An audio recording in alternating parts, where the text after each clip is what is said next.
If you're someone who struggles with feelings of loneliness, whether once a week a sharp feeling of a void hitting you from nowhere, whether it's something you feel in the back of your heart, in the back of your mind, in a way that's maybe numb, but all the time, or whether it's something you feel more intensely and it's a daily experience, maybe when you reach home after work, when you go to sleep, in the weekends.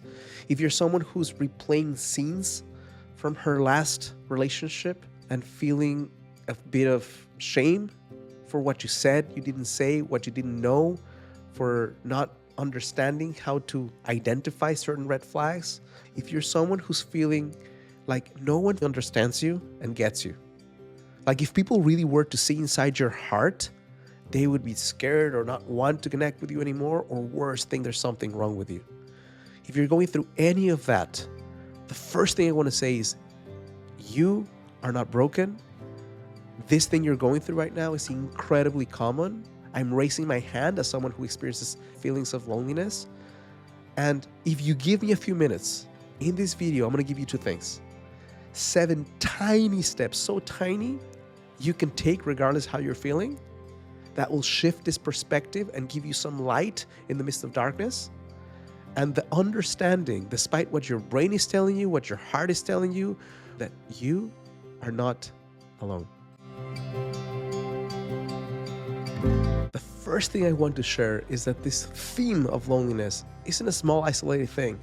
You might feel different from other people and that this isn't happening to others, but I'm going to give you some statistics to let you reassess. In 2024, the American Psychiatric Organization revealed a study where they found out that 1 in 3 Americans experiences loneliness at least once a week, and 1 in 10 Americans experiences loneliness daily. The World Health Organization recently, I think as early as last year, shared that loneliness is now a global health concern. The Centers for Disease Control came out with a statement in 2024, just last year, that says that loneliness highly increases chances of heart disease, stroke, anxiety, depression, addiction, dementia, and early death. So, as much as your brain might be telling you that there's something wrong with you for feeling this way, I'm here to say many of us experience loneliness. And the key question isn't, are we experiencing it? The answer is yes. In a world that is seemingly more connected than ever, the feeling of distance is greater than ever also. The real quest is, what do we do about it? Because I don't want you to be in one of those statistics. I don't want you to have a higher risk of any of those things.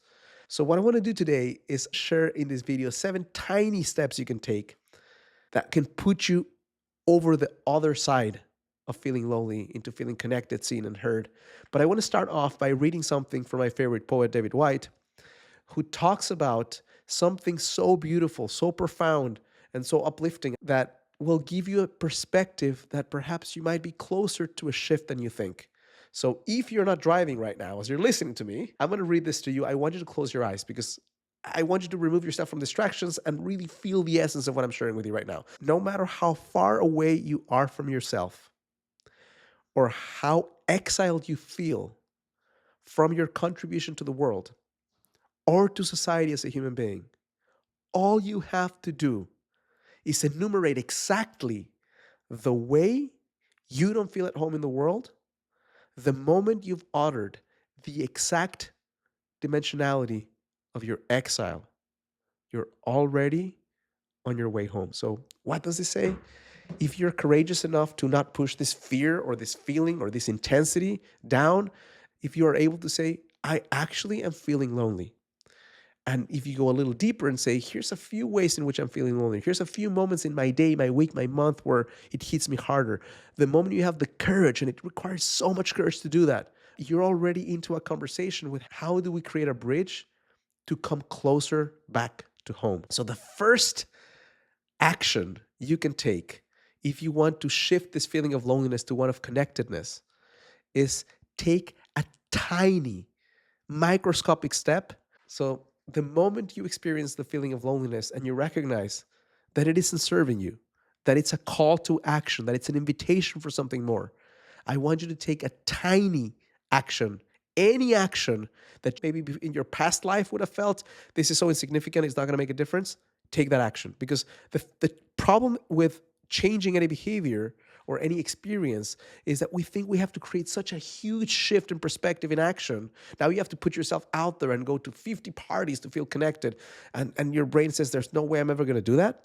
But what if you say instead, I'm going to write a memo on my phone about a message I want to send to a friend. You could text a friend.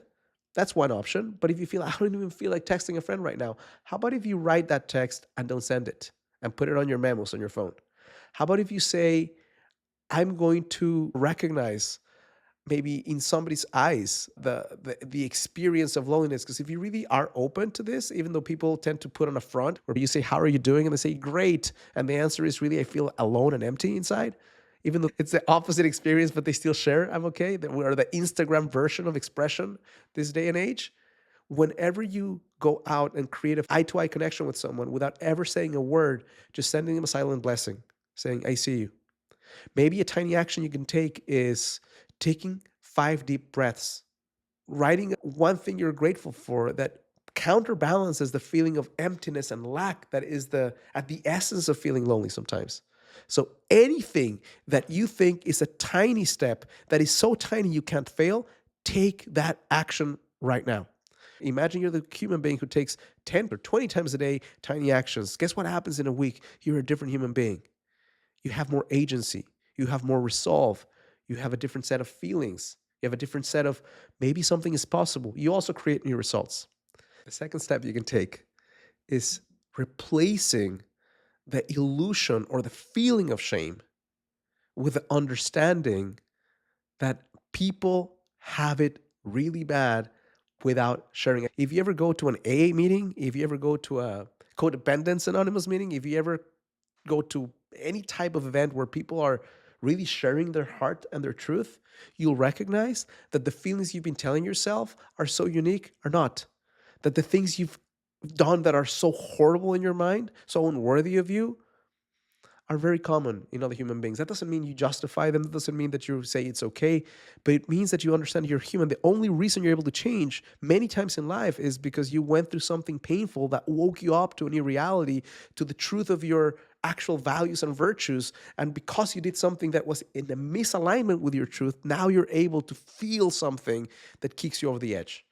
So shame is going to be your biggest enemy in moving forward from loneliness, because the more ashamed you feel, the more you pull yourself out of the world, the more you pull yourself out of the world, the worse it feels like it is to go back into it. So the practical way to do it is next time you enter any public space, a grocery store, a laundromat, anytime you're walking your dog, I want you to start looking at people around you and imagine that a high percentage of the people that you're coming in contact with, regardless of how they look or how they appear in their expression, are going through the same experience you're going through, or have made the same mistakes or similar than you've made. When you recognize that we're all in this together, it's impossible to feel like you're alone when you simultaneously know that there's so many people who are suffering from the same thing you're suffering.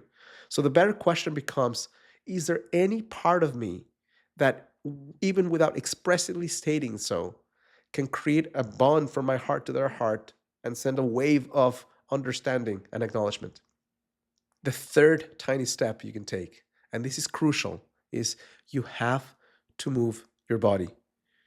When you are experiencing loneliness, the more you experience it, the less likely you are to want to do things outside, the less likely you are to want to make a shift that changes your biochemistry. I need you to get yourself out of your house for 5 minutes, rain or snow, and take in the air, ideally in the morning, see the sunlight, the sunlight heat your eyes, let the world remind you that there's much more than this. The experience of loneliness is a season. Everything is a season in life. If you're experiencing winter, the next thing from winter is spring. In the midst of winter, you get to feel that the sun will never come out and that things will be cold. But guess what happens in spring? The sun comes out, the birds start singing, flowers bloom again. Everything in life is cyclical. The more you recognize it's cyclical, the better off you'll be. So I need you to take some tiny steps. Breathing and movement. Biochemistry changes will put you into a place where you have the energy to do something else, including take more of those little steps that I mentioned in step number one. Fourth tiny step, and this is one of the most courageous things you can do as a human being. Vulnerability is a true healer of loneliness. What happens when you feel so distant from the world and then you come in contact with one human being, one friend, one acquaintance, and you have a real conversation about something that actually matters? The way you actually feel, what's really happening inside of you, what's going on in your mind and heart. And I'm not saying unleash and don't stop until you're cleansed, but I'm saying let people know the struggles you're going through. Guess what's going to happen when you do that? If they're anywhere near the level of human that are worthy of you, will not only understand it, but perhaps share a little bit of their own struggle. And it's not about seeing it who has it worse. It's about understanding, you know what? The moment I share what's going on, I put it out into the world, it no longer has this monster feeling of pain hanging over my shoulders. So find a tiny way to connect with someone, one human being, and let them know what's going on. Stop pretending that everything's going great. Stop worrying about people judging you. People will judge you regardless. People are judging you now for not expressing things. So if they're going to judge you, they might as well judge you in a way where you get a chance to feel and express the depth of vulnerability, which puts you in a conversation with the truth of who you are and who everybody else is, because people will see you as human and you will stop feeling alone much more quickly. Now, before I share my last three steps, if you're a single woman watching this, I'd be willing to bet that you're not aware of the root cause why you're still single. So what I've done is I've taken 14 years of helping women create the connections they want with men and find their true life partners. And I've put together a quiz with those learnings that you can take in about 60 seconds and will reveal to you the root cause why you're still single. So if you want to participate, all you have to do is go to the first link in the description. You will see a page that looks like this. Answer a few simple questions, and within 60 seconds, you'll get two things: the answer to the elusive question, why you're still single, and a custom report based on your unique blind spot that's going to share with you the number one action you can take today if you want to attract your life partner in a fraction of the time. Fifth step is I want you to find connection to truth. Loneliness is an experience of the mind. Loneliness is a story that says, I am disconnected from the world. I am disconnected from other human beings. I am alone. No one gets me. And it's very understandable. I'm not here to dispute it or criticize it. I'm just here to say that you are connected to everything and everyone around you. But me telling you this won't make a difference. You experiencing the truth of this will. So if you don't have a meditation practice, I strongly encourage you, as the number one change you can make in your life that will change everything for you, to start with 1 minute a day. 1 minute a day of taking deep breaths and focusing on your breath. Your thoughts and feelings will arise and you let them go. You don't judge them. You don't try to force them out because then they come back stronger. You witness them. You allow yourself to maybe repeat a mantra, a phrase, and you figure out which one makes sense for you. Repeat it again and again as you take your deep breaths in and out. So whenever the thoughts come, you focus on that phrase and then you let it go. The more you do this, and I'm by no means an expert, but it's something that I've taken up in my life that's making a shift and a difference, the more you'll be able to recognize when you are feeling alone, but it's perhaps a story that's not yours to own. And you can see the difference between the thought I'm alone and the truth of your life, which is you don't have to be. And I'm not saying it's easy, by the way, but the more you practice, the more this will happen. So add to the list of tiny steps you can take 1 minute of mindfulness a day. Now, that 1 minute might feel so good to you after a little while that you might decide to do 5 or 10, and then we're doing something. That's when you create this little snowball that rolls down the mountain and creates an avalanche. It seems so small, but it grows and grows and grows. Number 6, I'd love for you to imagine an invisible thread connecting you to those around you. And imagine a string coming from your heart connected to theirs. I want you to breathe in and just feel that truth. There's a string, maybe it's gold, maybe it's silver, connecting you from your heart to those people who are closest to you, who are here or even no longer here. I want you to notice that, gauge it, experience it. When you go out and about, same thing. Feel that string connected to the cashier at the grocery store, to the waiter or waitress that's helping you at the restaurant, to your doctor, to your nurse, to the receptionist. Number 7, become the light for someone. It is really hard to feel disconnected when you're serving, when you're adding value, when you're helping someone. So go out of your story, get out of your mind, get out of your no one understands me, and help someone who has it worse off than you. That could be giving $1 to a stranger, that could be making a sandwich, delivering to a homeless person in your city, that could mean volunteering some time for a teenager who feels disconnected from the world, who needs some tutoring. That could mean anything that puts you into the reality that people are suffering far beyond you. And the moment you have the courage and the empathy and the compassion to serve in some small way, there's something magical that happens inside of you that reminds you, A, I'm not alone. B, I'm being of service. C, I have purpose and meaning. Purpose and meaning shatter this illusion of loneliness. Step into it in the smallest way you can, or in the biggest way you're able to through time. I've shared 7 things, but I don't want to end it that way. I want to give you one bonus one, and that is find a space for prayer. It doesn't even have to be religious in nature. Find a place to connect to something bigger than you and understand that the answers to the questions that we have in this lifetime sometimes are spiritual in nature. Connect with those energies holding space for you, making your path an easier path to walk in. I'm going to end by reading a poem by John O'Donohue that talks in some ways about this feeling of winter, this feeling of loneliness, this feeling of not being in the season that we want to be in. And it goes something like this. It's pretty short. This is the time to be slow. Lie low to the wall until the bitter weather passes.